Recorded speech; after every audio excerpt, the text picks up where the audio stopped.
And this next fight, this should be a really fun fight. Jack Jenkins, he's taking on Chepe Mariscal. And Jack Jenkins, he stayed undefeated in the UFC. It was by the skin of his teeth, but he won a very close and controversial split decision over Jamal Emmers.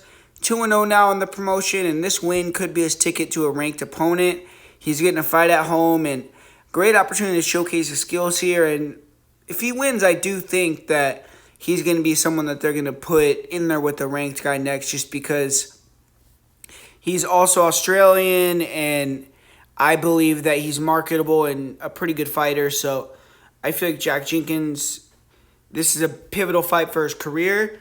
And for Jose Chepe Mariscal, he debuted with a bang in June. I mean, he went in there on short notice, up a weight class. He beat Trevor Peek in a fun back-and-forth ballroom brawl type of fight. It wasn't a great fight from a technical perspective, but Mariscal proved he's a dog in there, and he is skillful as he's shown in his other fights, but now he has to prove that he's skillful and he's able to beat a tactical fighter of UFC caliber.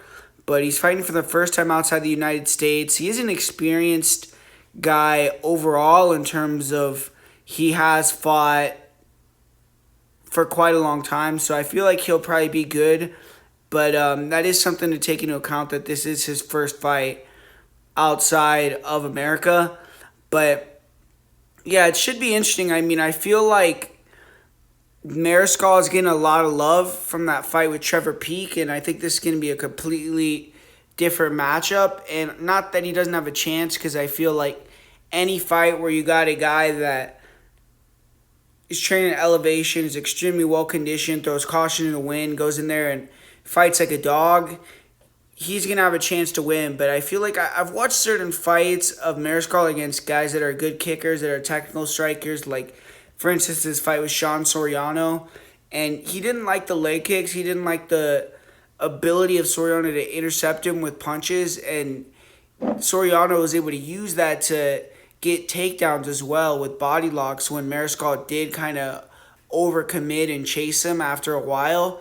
And I feel like Jenkins can do the same thing, kind of pick at him from range, and then when Mariscal tries to close the distance, he can body lock him and take him down. I think that his wrestling, his grappling is being underrated here. I see people talking about Mariscal's college wrestling background and how he could potentially get takedowns and mix it up to win this fight. And I do think Mariscal is a great grappler in his own right. He's a very scrambly type of guy.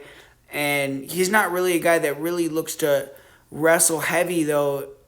In a lot of his fights, he likes to brawl it out. And I feel like Jenkins can take him down here and hold him down. If he does get him down, I feel like Jenkins is the stronger, bigger guy, even though Mariscal fought at 155 in his last fight. I feel like he is even fairly small for 145.